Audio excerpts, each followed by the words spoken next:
Hazreti Abu Hurayra radıyallahu anh diýilen sahaba Peygamberimizin miwa berýän önümi barada şeýle diýipdir. İnnehu kana ahabbu's thimari ilayhi'l bittihu. Yani Peygamber sallallahu aleyhi ve sellemin miwelerin içinde gowuran miwesi diýipdir Hazreti Abu Hurayra. Qawun niýilýän miwan gowururdy Peygamberimiz diýipdir. Hazreti Abu Hurayra radıyallahu anh kan Peygamberimizin ýanyna gelen sahaba. Peygamberimiz qawuny gowurýardy miwelerin içinden diýipdir. Onun üçin alimlerimiz näme diýär?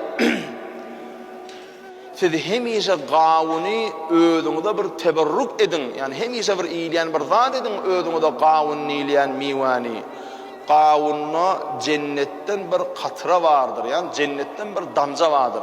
Yani qawuny diýipdir Peygamber aleyhissalatu alim ulamalarymyz. Yani Peygamberimiň qawuny gowurýanlygynyň götürdü. Qawunna bir cennetin miweleriniň tagamyndan bir damja vardır diýipdir.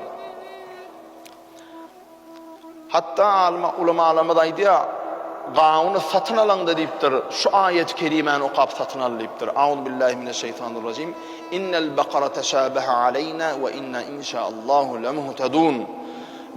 Şu ayet bilen satyn al diýipdir. Ve satın alıp yiyecek bolanda, yaracak bolanda da şunu koyuyorlar. فَذَبَحُوهَا وَمَا كَادُوا يَفْعَلُونَ deyip. Eğer Peygamber aleyhisselam şunu ediyen olmalı, eğer şu işi etsen, şol qawunun bereketi sana yukumlu olur deyiptir. Peygamber aleyhissalatu vesselam qawunu bilen çörögiyen vaatında qawuna çep elinde tutar eken, çörögüm sağ elinde tutuyor eken. Ve hadis-i şeriflerine aýdýar, herken qawun bilen çörek ýese diýipdir Peygamber aleyhisselam. Allahu Teala şol adamdan 70 hili derdi aýyrar diýipdir Peygamber aleyhisselam. Yani Peygamber aleyhisselam özü qawuny çörek bilen ýer eken, çepeline qawunyň dilimini, sagalyny de çörek tutar eken.